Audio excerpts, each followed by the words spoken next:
అల్టిమేట్గా ప్రజా జీవితంలో ఉన్నటువంటి వ్యక్తులుగా, ఒక ఆడబిడ్డగా, తెలంగాణ ప్రజల మంచి కోరుకునేటటువంటి వ్యక్తిగా నేను మీ అందరినీ కూడా రిక్వెస్ట్ చేసి చెప్తా ఉన్నాను. నా మీద బీఆర్ఎస్ పార్టీ ఏదైతే విష ప్రచారం చేస్తుందో, నా మీద, నా భర్త మీద, దాంట్లో ఇనుమంతా కూడా సత్యం లేదు. దానికి సంబంధించి అన్ని కాగితాలతో సహా నేను చూపించడం జరిగింది. ఇక ముందు కూడా నా మీద ఎవరు ఏ ఆరోపణ చేసినా నేను ఖచ్చితంగా జవాబు చెప్తాను. జవాబు చెప్పిన తర్వాతనే నేను ప్రజల పక్షాన నిలబడి వారిని ప్రశ్నిస్తాను. వారు మాత్రం జవాబు చెప్పకుండా వెన్నుపూస చూపించి పారిపోతూ ఉన్నారు. అది కరెక్ట్ పద్ధతి కాదు. మేమేదో మీ విఘ్నతకే వదిలేస్తున్నామంటే ప్రజలేం వదిలిపెట్టరు. టైం చూసి కర్రు కాల్చి వాత పెడతారు. మీరేం గొప్ప నాయకులు కాదు, పెద్ద నాయకులు కాదు. ఎంత పెద్ద నాయకులైనా ప్రజలకు జవాబుదారీ అన్న విషయాన్ని మర్చిపోయి మీరు ప్రవర్తిస్తే మాత్రం ఊరుకునేది లేదు. ఇది తెలంగాణ, ప్రజలు మేలుకుంటారు, ఖచ్చితంగా మాట్లాడతారు. Thank you. జై తెలంగాణ.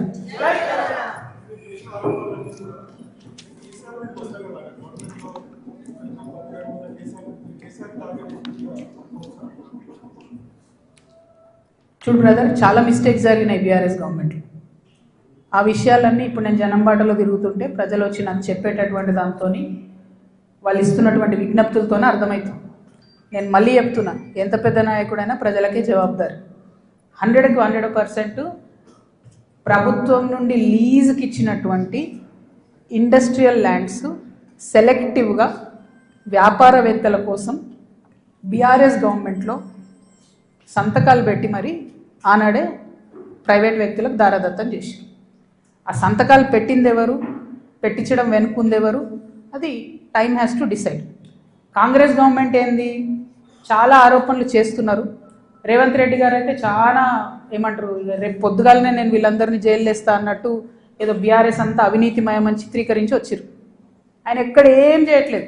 ఎందుకు చేయట్లేదు? బీఆర్ఎస్ వాళ్ళు వేసినటువంటి దొంగదారులను కాంగ్రెస్ రహదారులుగా మారుస్తున్నారు. వాళ్ళు ఎవరైతే ప్రైవేట్ వ్యక్తులకు ఇచ్చిరో మళ్ళీ అదే కంపెనీలతో వీళ్ళు అండర్స్టాండింగ్ పెట్టుకుంటారు, వాళ్ళతో మాట్లాడతారు.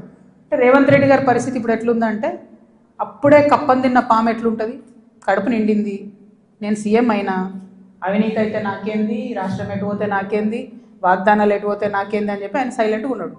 ఆయనకి ఈ బీఆర్ఎస్ పార్టీలో జరిగినటువంటి వ్యాపార లావాదేవీలకి అవుట్ రైట్గా సంబంధం ఉంది కాబట్టి వాళ్ళు సైలెంట్గా ఉంటారు. So let time decide. ఎప్పుడన్నా ఎవరైనా ఎంక్వైరీ చేస్తే డిసైడ్ అయితే చూద్దాం. ఏమీ కాకపోతే నాకెప్పుడో ఒకసారి టైం వస్తుందిగా. దేవుడు దయ ఉంటే నేను ముఖ్యమంత్రి అయితే కదా ఒకనాడు. ఆనాడు మాత్రం 2014 నుండి 2014 తెలంగాణ వచ్చినప్పటి నుండి ఇప్పటి వరకు అన్ని అన్యాయాల మీద నేను మాత్రం ఆరాధిస్తాను.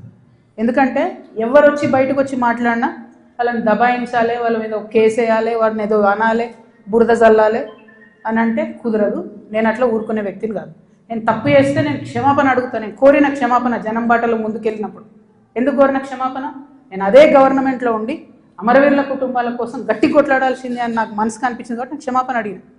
ఉద్యమకారులను కేవలం నా ప్రాంతంలో చూసుకున్నా కానీ వేరే దగ్గర చూసుకోలేకపోయినా అనే ఉద్దేశంతో క్షమాపణ కోరిన. నేను అట్లే చెప్తున్నా, నేను తప్పు చేస్తే ప్రజలకే చెప్తారే తప్పు చేసినారా భయ్ సారీ అని. నేను తప్పు చేయలే, అందుకే ధైర్యంగా చెప్తాను నేను తప్పు చేయలే. అయినా సరే నా మీద ఏదో బుర్ర చల్లాలి అంటే ఊరుకోను. భగవంతుడు నాకు అవకాశం ఇచ్చినప్పుడు మాత్రం అన్ని బండారాలు కూడా బయటికి తీస్తాను. నేనేడో టార్గెట్ చేసిన భయ్. ఇప్పుడు నేను నిన్ను కొడితే నువ్వు నన్ను కొట్టవా చెప్పు. వాళ్ళు నన్ను టార్గెట్ చేస్తే నేనేం చేయాలి మరి? నేను ఊరుకోవాలను? నేనైతే గాంధీ తాతను కాదు. నేను అస్సలే మంచిదని కాదు నేను చెప్తున్నాను. నేను కేసీఆర్ గారు అంతా ఓపిక నాకు లేదు. అస్సలే మంచిదని కాదు. నేను ఊరుకోను. నన్ను కొడితే 2 కొడతా ఉల్టా. ఎందుకంటే నాకు తప్పు లేకుండా కొడుతున్నారు, నాకు తప్పు లేకుండా మాట్లాడుతున్నారు. అది కరెక్ట్ కాదు కదా.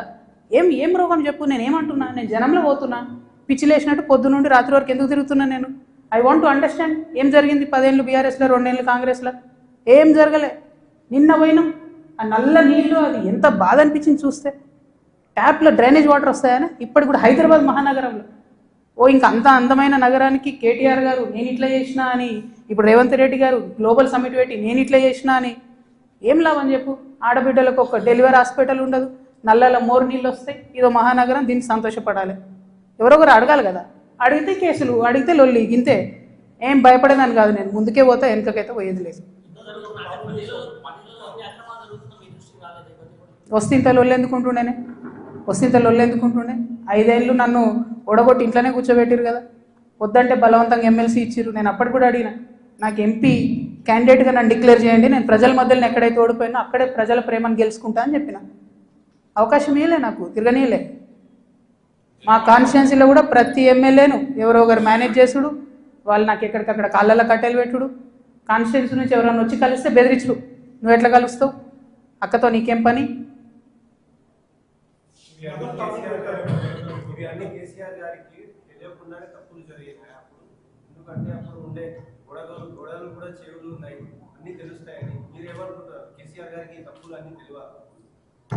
నేనేమంటున్నా బ్రదర్, కేసీఆర్ గారికి తెలుసా తెలియదా కేసీఆర్ గారు చెప్పాలి.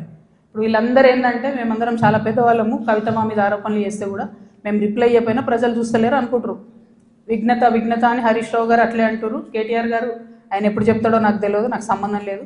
నేను కంపెనీ పేర్లతో సహా చెప్తా. ఎవరెవరి కంపెనీలకు లీజ్ ల్యాండ్స్కి అవుట్ రైట్గా చేంజ్ ఆఫ్ ల్యాండ్ యూజ్ చేసి కన్వర్షన్ చేసి ఎవరికి ఇచ్చినో నేను చెప్తాను. సంతకాలు ఎవరు పెట్టిరా లేదా వాళ్ళు చెప్పాలి ప్రజలకు. చెప్తే షూర్ సంతోషం. ట్రాన్స్పరెన్సీ కదా ప్రజలు కోరుకునేది.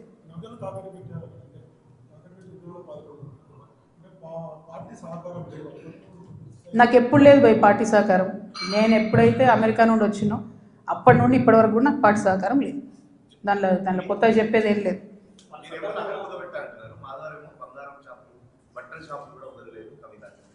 ఆయన పాపం ఆయన వాడుకుంటుర్రే, ఆయన ఎనుకో గుంటనక్కు ఉంది, ఆ గుంటనక్క ఆయన రెచ్చగొట్టి వాడుకుంటుంది.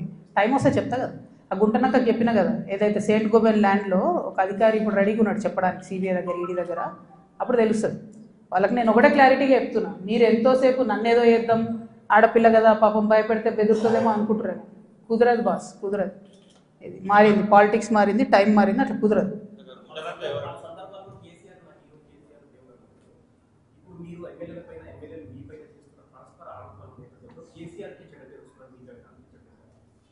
నేను ఒక మాట చెప్తాబా, మనది ఎట్లాంటి భూమి, భగవంతుడు రామచంద్రుడి కోసం కనా కష్టాలు పడి పాపం గుడి కడతాడు రామదాస్ అంటే.